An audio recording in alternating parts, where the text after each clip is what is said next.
En la segunda parte de este primer bloque vamos a invitar a Gabriel Ortiz de Ceballos y al Paul Neira para que nos acompañen en la exposición que les mencioné sobre la entrevista que se ha hecho un conjunto de expertos educativos sobre las acciones prioritarias a tomar para mejorar la educación básica.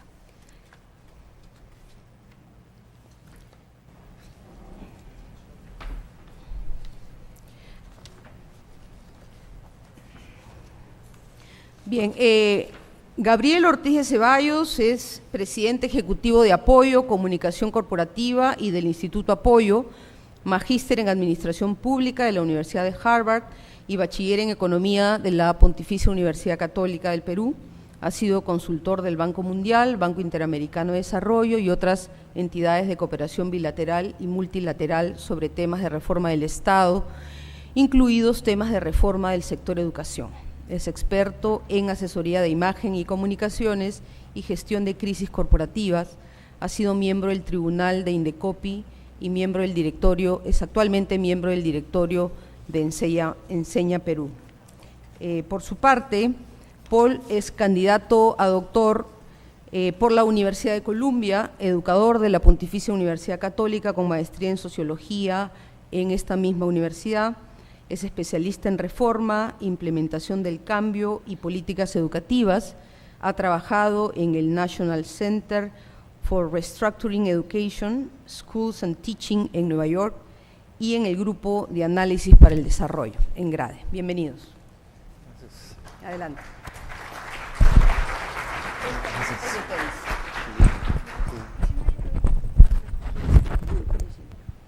Voy a presentar el podio y ahí ya preguntas. Bueno, ante todo, muchas gracias. Este es un estudio que hemos realizado en conjunto con Paul y con María Katia Filomeno, que está en la audiencia también.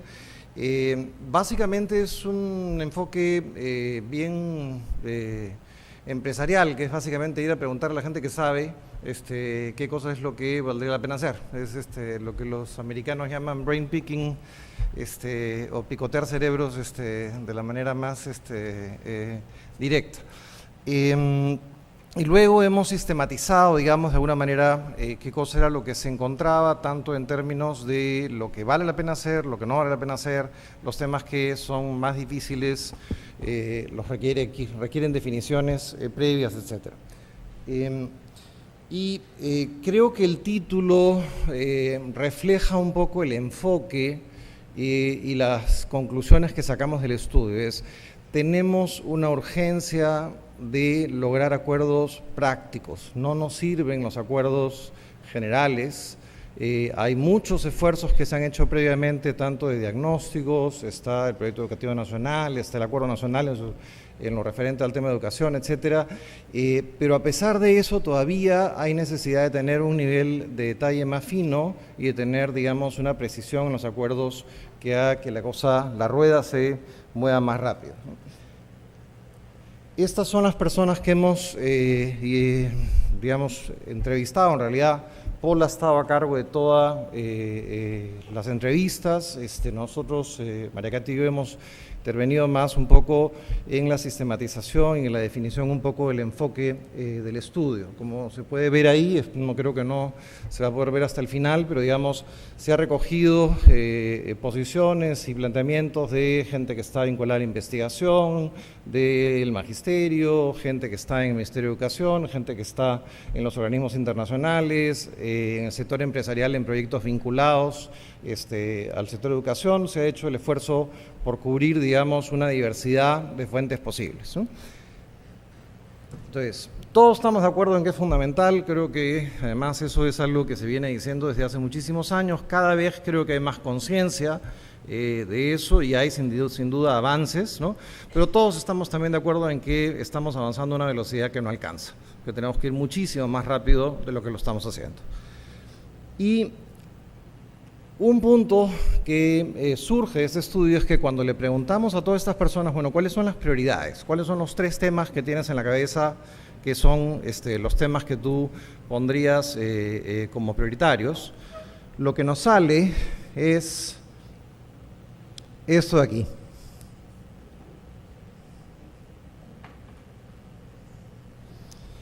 Entonces, claro, si uno fuera, por ejemplo, un gerente de una empresa que está en crisis, y uno llega y le pregunta a las 25 personas que están más involucradas en la empresa, ¿cuáles son las 3 prioridades? Y termina con un cuadro como ese, uno no duerme una semana, porque digamos, evidentemente, también no quiero, o sea, hay que reconocer las limitaciones metodológicas del estudio. Evidentemente uno pone prioridades también un poco en función de su propia experiencia, ¿no? Y de su propio background y los temas que a uno, digamos, ha estado más involucrado. Pero de todas maneras el nivel de dispersión que hay ahí es un nivel de dispersión que no ayuda. O sea, tenemos que tener un poco más de una visión común a un nivel un poquito más fino. No podemos seguir de alguna manera con este nivel de dispersión. Nuevamente la analogía con una empresa, un gerente llega, ve esto y lo que hace es dedicarse a un proceso de alineación de prioridades, un poco de definición de planes, etcétera, para tener a todo el equipo y a toda la gente remando en la misma dirección, ¿no? Ahora, es verdad que acá hemos presentado las 3 prioridades que salían un poco de manera espontánea. Luego, hicimos el esfuerzo a través de la convocatoria también, un taller de expertos, de identificar todos los temas posibles y todos los temas que habían salido en los debates y también revisando los distintos documentos, etcétera, que están disponibles sobre el tema, y surgieron una diversidad de temas. Porque claro, el sector de educación es un sector muy complejo, requiere mejoras en distintos ángulos, ¿no? En distintos aspectos. Y a la hora que ya trabajando específicamente con esa lista de temas, se hicieron las entrevistas, lo que pedimos fue que las calificaran en términos de importancia, en una escala de importancia y en una escala de viabilidad, ¿no? Naturalmente también una persona puede calificar un poco en función de su experiencia, pero estos son los resultados que obtuvimos, ¿no? Primero, todo es de importancia media o alta, y eso ahí es algo que más o menos esperábamos. En verdad, en el Perú, en el sector educativo, tenemos tantas cosas por resolver que todo es importante, ¿no? Pero el problema cuando uno está frente a una situación en que todo es importante es que la priorización y un poco la organización de las cosas puede ser más difícil, ¿no? Preguntamos también, y bueno, estas fueron las calificaciones que obtuvieron los distintos temas que habíamos visto en la diapositiva anterior, ¿no? Entonces, todo va entre medio y alto, y esos son los temas, digamos, que fueron calificados. Al momento en que medimos ya no solamente la importancia, y acá he repetido el esquema anterior, pero están por colores los que tienen que ver con un mismo tema. Por ejemplo, en el color verde está el tema de salarios docentes, evaluación docente, la carrera pública magisterial y la formación docente, porque todos están entrelazados, ¿no? Conforman un mismo grupo de temas, ¿no? Y así están los temas de gestión en azul, y digamos hay los temas de currícula, materiales, horas lectivas y uso de tecnologías de información y comunicación en el aula en otro color. Cada color, digamos, implica un grupo de temas relacionados, ¿no? Cuando planteamos el tema de viabilidad, ¿no?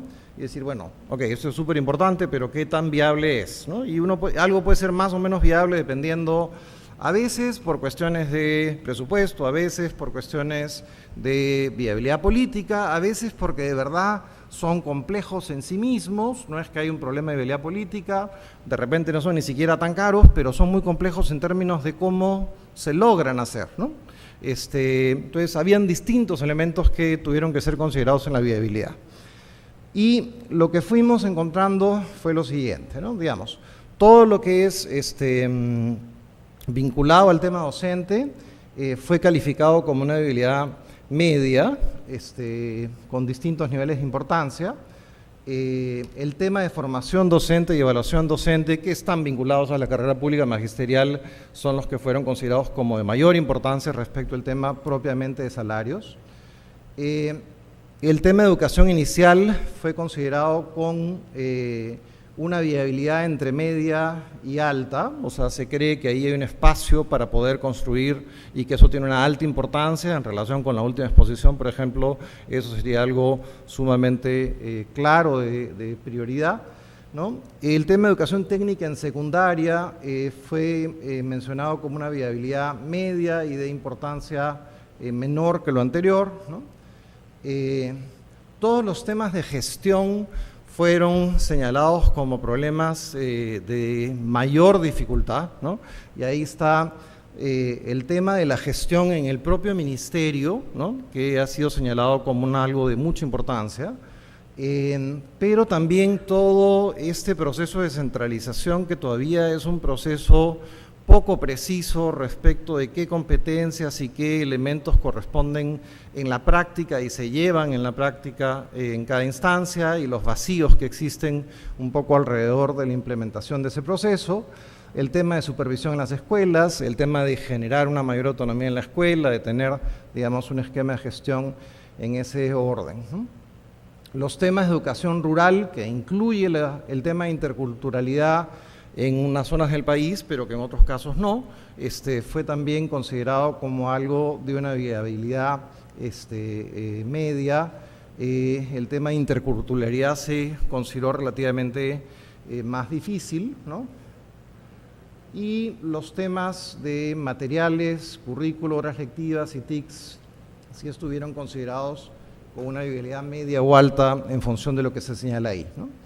Estos son los casos de investigación y bases de datos y los temas de conectividad e infraestructura. En el tema de gestión me había olvidado de mencionar que el tema de inversión y presupuesto, que también está vinculado a los temas de gestión, sí se consideraba como una viabilidad relativamente más alta porque es finalmente un tema de decisión y de planificación. Entonces, esto acá es un poco la puntuación que los distintos expertos han hecho sobre los temas de importancia y de viabilidad. Naturalmente la puntuación también puede tener ciertos sesgos en función de la experiencia que uno tiene. Alguien que conoce más de un tema puede calificar mejor la viabilidad de ese tema, pero nosotros no teníamos, digamos, un criterio objetivo para poder decir vamos a considerar la opinión de esta persona y no la de esta otra persona porque esta persona conoce más del tema y esta persona no. Entonces se ha hecho los promedios en función de lo que las entrevistas surgían.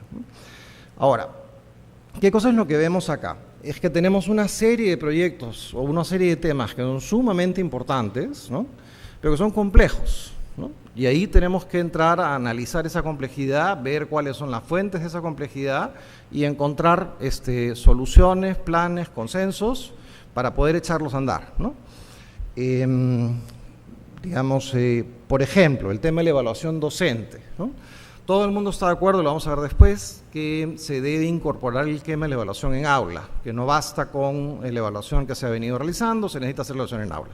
Pero para poder hacer evaluación en aula bien en el Perú necesitaremos, ¿qué? 3.000, 4.000, 5.000 personas que estén en capacidad de hacer evaluación en aula. O sea, digamos, ¿cuál es la fuerza de gente que se necesita para que puedan de verdad ir a todos los colegios y hacer, digamos, ese análisis y poder dar feedback al profesor, etcétera? Bueno, si se necesita esa cantidad de gente, ¿dónde está? ¿Cuándo la vamos a tener? ¿En qué proceso lo vamos a formar? Etcétera. Entonces, hay temas que requieren un trabajo previo y bueno, si se necesita 3 años para eso, 4 años para eso, hay que empezar a hacerlo ahorita para recién poder hacer evaluación en aula de manera más o menos general en 3, 4 años, ¿no? Hay temas que tienen que ver con la complejidad del tema de las distintas situaciones de un país pues tan fragmentado como el Perú, en términos geográficos, culturales, etcétera, que implica la educación rural. Hablar de la educación rural es hablar no de una educación rural, es hablar de, no sé, 80 educaciones rurales, 100 educaciones rurales, entonces cada una tiene un poco particularidades, hay que ver, digamos, y aprovechar todo lo que se ha aprendido en distintos programas, pero ahí hay también una complejidad natural, ¿no? Hay temas que pueden ser difíciles por un elemento técnico, ¿no? Pero que en principio es una cosa pues que no requiere tanta complejidad en términos de decisiones, de análisis. O sea, la parte de inversión y presupuesto es algo que lo que hay que hacer es simplemente tomar ciertas decisiones, ver que especialistas lo programen, lo definan, ¿no? Eso no tiene una complejidad inherente, sino tiene una complejidad de disposición de recursos, de planificación, ¿no? Pero digamos es algo, digamos, que podría manejarse, digamos, de otro tipo. Hay temas que son estrictamente técnicos, pueden tener cierta dificultad, pero son técnicos, se pueden resolver, ¿no? Y hay otros que son fáciles de avanzar, ¿no? Digamos, el tema de materiales, el tema de currículo, por ejemplo, son cosas que son relativamente fáciles de avanzar. Y la visión de un gerente es, bueno, si algo es razonablemente importante y es fácil de avanzar, bueno, avancemos, ¿no? O sea, digamos, uno va separando los problemas en términos de aquello que es más fácil de resolver, bueno, pues se va resolviendo mientras voy embarcándome en manejar aquello que es relativamente más complejo. Ahora, ¿qué surge un poco de toda esta visión más general? Clasificamos a partir de las entrevistas y el debate con Paul y con María Katia los temas en función de las menciones que habían surgido. A cada uno de los entrevistados se les preguntó en qué se puede avanzar ya, en qué son temas que tienen cierta dificultad, tenemos dificultades o tenemos faltan acuerdos, hay temas que están pendientes para que podamos avanzar y qué cosa es lo que no deberíamos hacer, ¿no? Entonces, se recogió eso, hubo una serie de menciones, ¿no? Y a partir de ahí surgieron las siguientes conclusiones. Claramente se dice, bueno, podemos avanzar ya y rápido en lo que es currículo y materiales. En lo que es currículo, digamos, todos los aportes que se recogieron, no es que hubiese uno que se hubiera repetido en todas las entrevistas o una enorme proporción de las entrevistas. De todas maneras, sí hubieron varios que se repitieron en 8 entrevistas, 7 entrevistas, que es un número considerable considerando que hemos entrevistado a 25 personas, pero en 21 entrevistas. O sea, tener 7 menciones dentro de 21 de gente que es especialista es valioso, ¿no? Lo primero es mejorar procesos de evaluación, mejoramiento permanente, diversificación del currículo que están constantemente, naturalmente, digamos, no cambiarlo por las puras, no hacer cambios innecesarios, pero naturalmente el currículo tiene que ir modernizándose, ¿no? Y adaptándose. Que la diversificación ya regional fuera un trabajo conjunto entre expertos pedagógicos y las direcciones regionales, que no bastaba agarrar y decir, bueno, la dirección regional es quien debe diversificar, porque, seamos prácticos, digamos, en el Perú hace poco 2 gobiernos o 3 gobiernos regionales quisieron legalizar el uso de coca, y hubo que ir a llevar hasta el Tribunal Constitucional para ver, digamos, que eso no era una competencia regional. Entonces, el elemento de ver qué es un currículo aplicado a la realidad regional es un elemento que se tiene que manejar porque somos un país unitario y tenemos que tener ciertos elementos que son generales a todos, y además por otro elemento que es que los expertos en pedagogía en distintas áreas en un país centralista están centralizados. Entonces, es más fácil de alguna manera que esos expertos puedan interactuar para asegurar que hay un carácter local, pero a su vez también asegurar que hay una visión unitaria y que se está aprovechando lo que sabe la gente que más sabe en el Perú sobre distintos elementos que se plantean. Por ejemplo, en lo que ha sido la exposición anterior, hay una serie de elementos que pueden y deben considerarse en el currículo, y posiblemente la gente que conozca más de esos temas no esté en todas las regiones del país. Eso tiene que tener un elemento, digamos, de diálogo, ¿no? Y también hubieron muchas menciones al tema de simplificar. En general en las presentaciones voy a tener una cita abajo, no voy a poder leerlas todas por temas de tiempo, ¿no? Pero esto, por ejemplo, decía, pues tenemos que hacer 4 capacidades por semana con los chicos. Bueno, no hay manera de hacer 4 capacidades por semana con los chicos. Ese currículum tiene demasiadas cosas, hay que simplificarlo, no se puede hacer todo. También un poco la articulación entre los niveles, ¿no? En el tema de materiales, hubo un consenso bastante generalizado de que había que asegurar la mejor calidad posible, ¿no? Y digamos, ahí no había solo la referencia pues a los problemas que a veces surgen de que hay errores ortográficos o cosas por el estilo, porque el Perú no debería permitirse el lujo de no tener un material de extraordinaria calidad. O sea, la diferencia de esfuerzo entre un material de calidad y un material de extraordinaria calidad es marginal. A la hora que uno divide eso entre 600.000 ejemplares, que es lo que tienen que, en promedio, digamos, la matrícula por año, la diferencia entre hacer algo bueno y algo extremadamente bueno es, en el fondo, marginal. Entonces, no tiene sentido que estemos preocupándonos porque no tengan errores ortográficos. Se trata de hacer realmente los mejores materiales que se puedan hacer para que los maestros puedan tener no solo un texto, sino diversidad de materiales que puedan hacer que su trabajo sea más fácil, ¿no? También el tema de permitir innovaciones, de no tener una cosa única y uniforme para todo el país, ¿no? Surgía la opción de decir, bueno, de repente debería haber 15 opciones de las cuales la gente pueda escoger, etcétera, pero es bien importante en una etapa de innovación permanente, de cambio permanente, que no tengamos pues un esquema de unificación absoluta en términos de materiales. Creo que hay que pensar en un esquema de permitir innovaciones, tener variedades, etcétera. Eso fue recogido en las distintas entrevistas, ¿no? Y también ver el tema cultural y regional, porque digamos, no todo sirve de la misma manera en todo el Perú, ¿no? El tema de transparencia en las licitaciones públicas también fue mencionado en las entrevistas que se realizaron, ¿no? Y esos son un poco como los dos temas más fáciles, ¿no? Los temas donde hay dificultades que hay que ver primero son los temas de gestión, política docente, educación inicial, rural, los temas de inversión y presupuesto y el tema más general que abarca varios temas de equidad, ¿no? ¿Qué temas surgieron en las entrevistas, ¿no? En el tema de gestión salió claramente un consenso mayoritario en términos de decir suspendamos por el momento la municipalización. O sea, no, las municipalidades que ya se transfirió eso, bueno, está bien, vayamos con ellas a ver qué cosa es lo que se hace, pero suspendamos la municipalización, no sigamos en un proceso que es un proceso todavía muy desordenado, que requiere muchísimo más en términos de organización para poder hacerse bien, ¿no? No es que esté mal necesariamente municipalizar, pero se tiene que hacer bien. Las cosas hay que ponerlas un poco a analizarse en detalle, ¿no?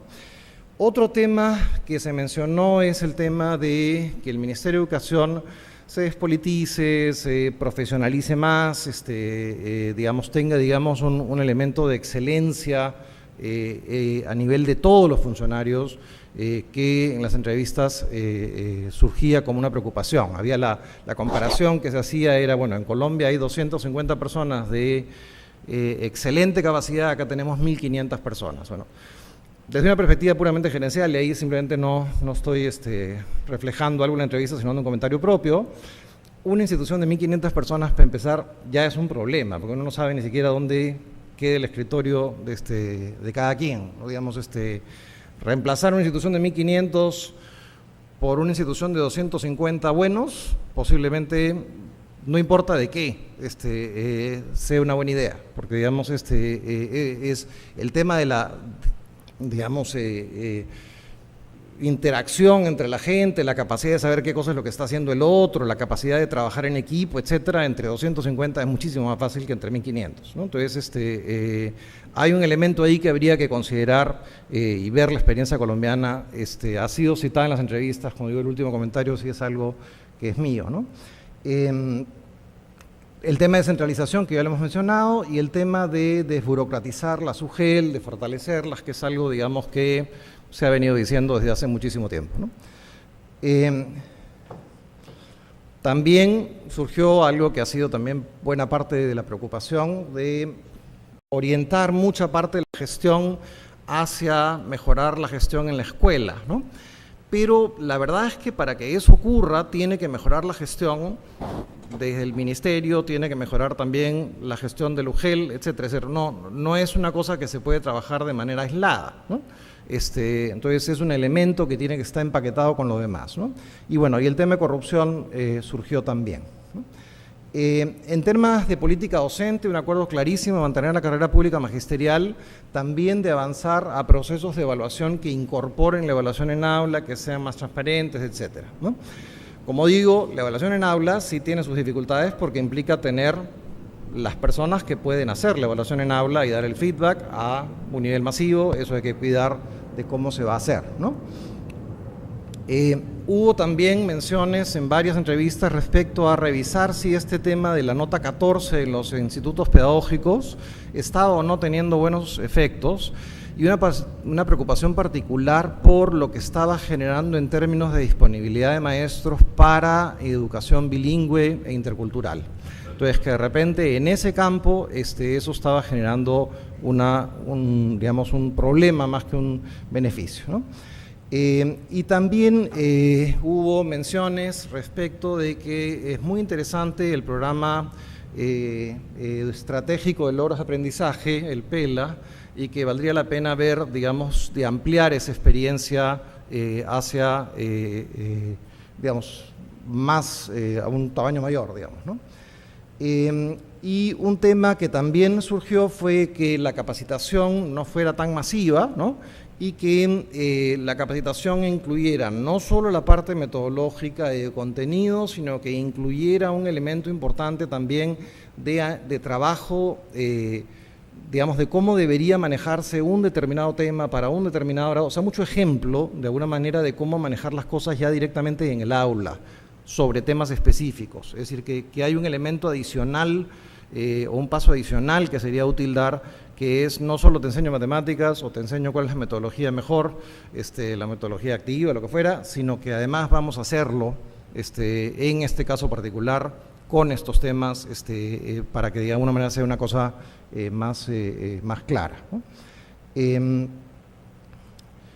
En el tema de educación inicial, no hubo una cosa que se recogiera en la mayoría, digamos, en la mayor parte, en las 50% o más de las evaluaciones, de las entrevistas, pero sí hubo dos conceptos que se mencionaron muy frecuentemente, que son el tema de focalizar los esfuerzos de intervención en el tramo de 3 a 5 años, ¿no?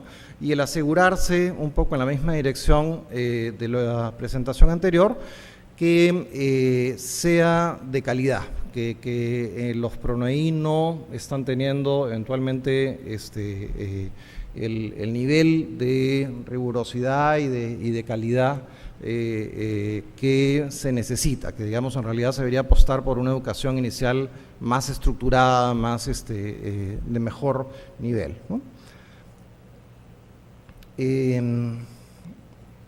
Se mencionó también el tema de inversión enfocada en infraestructura y capacitación docente para esta nueva demanda de alguna manera, ¿no? En el tema de educación rural tampoco hubo algo que surgiera en todas las entrevistas, con el 50% o más de las entrevistas, pero sí hubo varias menciones, estamos hablando de 7, 8 menciones, como digo, de focalizar esfuerzos ahí donde más se necesita, donde está la gente más pobre, donde hay los peores resultados, ¿no? Tener esquemas mixtos que han funcionado, tanto escuelas en red, escuelas en alternancia, centros piloto, ¿no? Y que haya un enfoque naturalmente integral por las carencias que esta población enfrenta, digamos, y que obliga a tener un enfoque absolutamente integral si es que se quiere lograr algo, ¿no? Y también la preocupación muy fuerte en algunos casos, nos salió menos, pero digamos las personas que lo plantearon fueron muy convincentes en términos de decir, bueno, hay una cantidad de escuelas unidocentes, pues que es simplemente muy difícil que eso pueda funcionar bien y hay que buscar, digamos, mecanismos que reduzcan eso y se reconviertan, digamos, a escuelas multigrados, ¿no? En el campo de inversión y presupuesto tampoco fue una idea que fue no hubo ideas que se generaran, digamos, en el conjunto de las entrevistas, en todas, digamos, ¿no? Pero sí constantemente en 7 u 8 entrevistas se señaló el tema de aumentar el presupuesto, pero sujeto a criterios de equidad y eficiencia. O sea, en cada mención de decir tenemos que subir a 4.5% el PBI, que es menos que el 6, pero digamos o a 6% el PBI en algunas entrevistas es de acuerdo, pero no de la misma manera que lo estamos haciendo hoy. Tenemos que mejorar eficiencia o tenemos que mejorar equidad, ¿no? Focalizar recursos en ese sentido de reducir brechas, ¿no? Y se señaló también que a veces el presupuesto refleja cierta pugna de poder interna o ciertos espacios de poder interno, digamos, dentro del sector, y que eso hay que cuidar mucho de que no se mantenga, ¿no? Y que haya, digamos, cada vez más voluntad política para aumentar el porcentaje de presupuesto. Temas de equidad, el tema de educación bilingüe salió como una cosa constante a lo largo de todas las entrevistas, ¿no? Y un tema que surgió también es, y tal vez tenga relación con la presentación anterior también, es el tema de que en la gente de educación, digamos, en el sector de secundaria de bajos ingresos, el tener un enfoque que no sea de educación para el trabajo únicamente, porque en realidad la problemática que enfrentan es una problemática diversa, que tiene distintos ángulos, requiere ser, digamos, pensada desde una visión también, pues, de prevención de violencia, de distintos elementos que están ahí, ¿no? ¿Qué cosas son las que se mencionaron como que no hay que hacer, ¿no? Y vamos de las que se mencionaron más a las que se mencionaron menos, ¿no? Continuar la municipalización fue la que más se mencionó, ¿no? Retroceder en la carrera pública magisterial también. Este concepto de que igualdad no es lo mismo que equidad, que el Estado debe invertir más ahí donde hay más necesidad, digamos, para cubrir esa diferencia, ¿no? Se cuestionó bastante el tema de los colegios emblemáticos. Se planteó que en realidad, dadas las limitaciones de infraestructura que existen en el país, eso implica, digamos, una brecha más fuerte, ¿no? Y que el concepto de invertir mucho más por alumno desde el Estado tiene sentido si es que se está haciendo una escuela de talentos especiales, donde de verdad uno está diciendo, bueno, aquí hay X cantidad de niños que de verdad tienen un talento absolutamente excepcional y que si tuvieran ciertas condiciones podrían realmente llegar a un nivel de desarrollo pleno. Pero los procesos de selección que se están teniendo en el caso de los colegios emblemáticos no son los que permitirían tener esa escuela de talentos tal y como es concebida. O sea, ese modelo es un modelo que no es este que está acá, ¿no? Entonces, esta diferencia entre las posibilidades de infraestructura y de beneficios que hay entre los colegios emblemáticos y el resto fue mencionado como un problema que ahonda diferencias, ¿no? No aislarse el magisterio, ¿no? Se tiene que tener puentes con los profesores y hacer los cambios con los profesores, ¿no? No se debe cambiar constantemente el Ministerio de Educación, creo que eso ahí es un punto bien importante en esta gestión, de haber mantenido, digamos, por primera vez una cosa, una continuidad tan grande, ¿no? El tema de criterios políticos para asignación de presupuesto. También se cuestionó bastante el programa One Laptop per Child en términos de cómo está siendo implementado ahora. Digamos, hay una serie de planteamientos y entiendo que además hay una evaluación reciente de qué cosas se podrían hacer para mejorar el programa y complementarlo con otras cosas. Se ha hecho una inversión fuerte, es verdad, en el tema.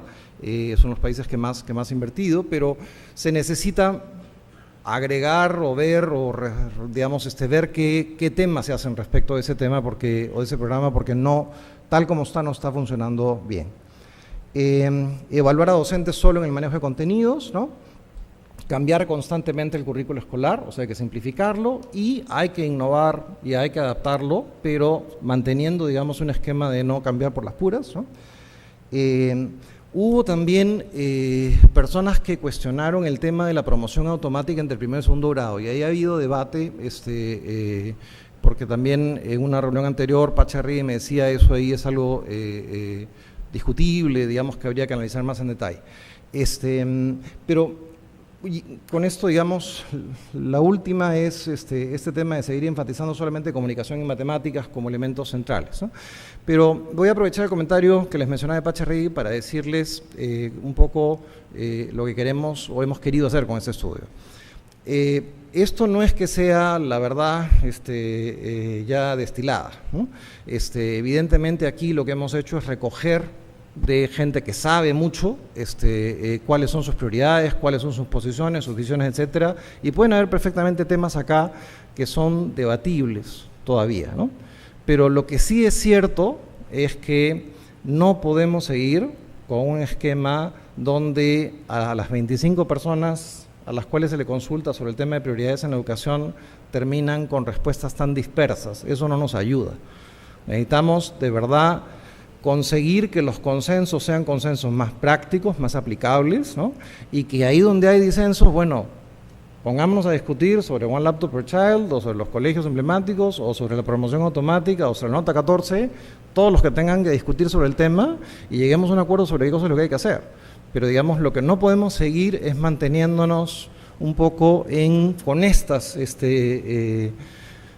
diferencias o temas no resueltos, porque nos paralizan, nos quitan velocidad, y lo que necesitamos es más velocidad que nunca.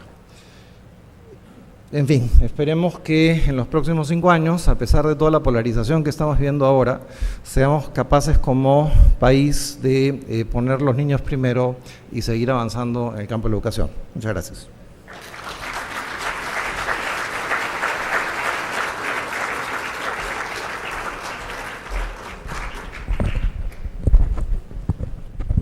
Bien, muchas gracias, Gabriel.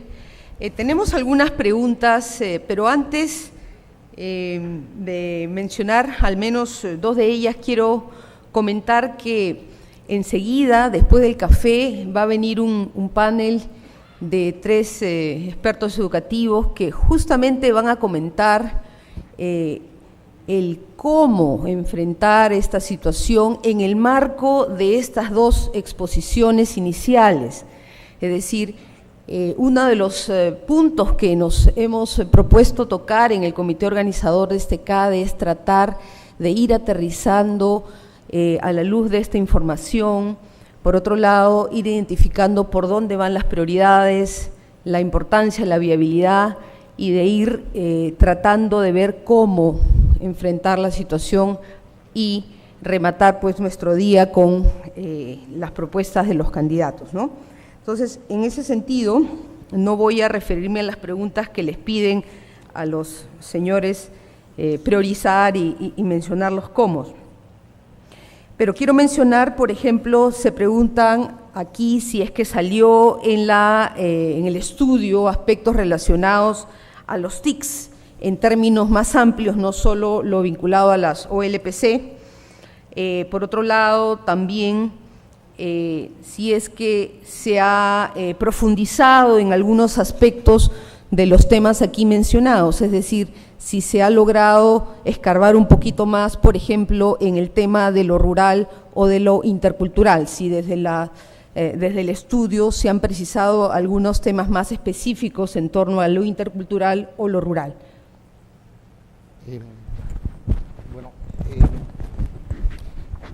Digamos, de hecho, esto es una presentación en PowerPoint y va a haber una presentación, digamos, una publicación después de un documento más detallado. Como mencioné, ha sido Paul quien ha estado a cargo de todas las entrevistas a los distintos expertos, o sea que yo creo que Paul es la persona indicada y con los créditos de poder dar una explicación más a fondo sobre tanto el tema de TICs como el tema de interculturalidad, ¿no? Sí, digamos, las posturas respecto al tema de TICs son muy variables. Hay personas que sostienen de que hay un problema de presupuesto y de inversión de infraestructura que permita, digamos, multiplicar más las oportunidades que supuestamente ofrece la presencia de la computadora en el aula. Sin embargo, hay unas personas que por este punto de vista también ofrecen de que hay fallas en el mercado, en la capacidad por parte del mercado de ofrecer esto para las escuelas. Estamos hablando de inversión de la distribución de las escuelas, y allí donde, y aquí tiene un tema con el tema intercultural y bilingüe, donde más se ubica los peores desempeños en términos de logros de aprendizaje, son en las zonas donde menos posibilidades tenemos como país y como mercado para ofrecer de generar conectividad entre las escuelas, de poner computadoras. Hoy en día, alrededor de, según datos de la DIGETE, tenemos entre 800 y 900 escuelas que tienen constante internet. Y estamos hablando de un universo de alrededor de 90.000 escuelas a nivel nacional. Entonces, el nivel de penetración real, digamos, del internet o del uso de las TICs real es Entonces hay un para ese nivel.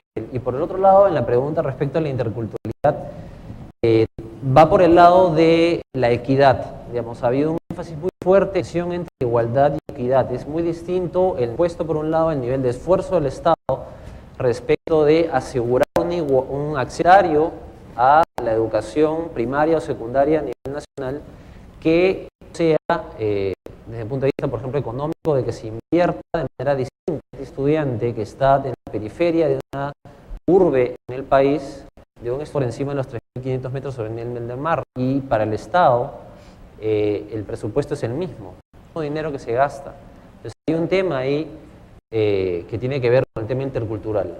Y además, donde hay menores resultados de aprendizaje y logros, es justamente en lugares con mayor pobreza, con mayor nivel de nivel indígena, con mayor nivel de intercambio y de uso del lenguaje que no es el castellano. Entonces, hay una preocupación particular en los entrevistados por focalizar la acción del presupuesto y la acción del Estado en esas zonas para mejorar los aprendizajes a ese nivel.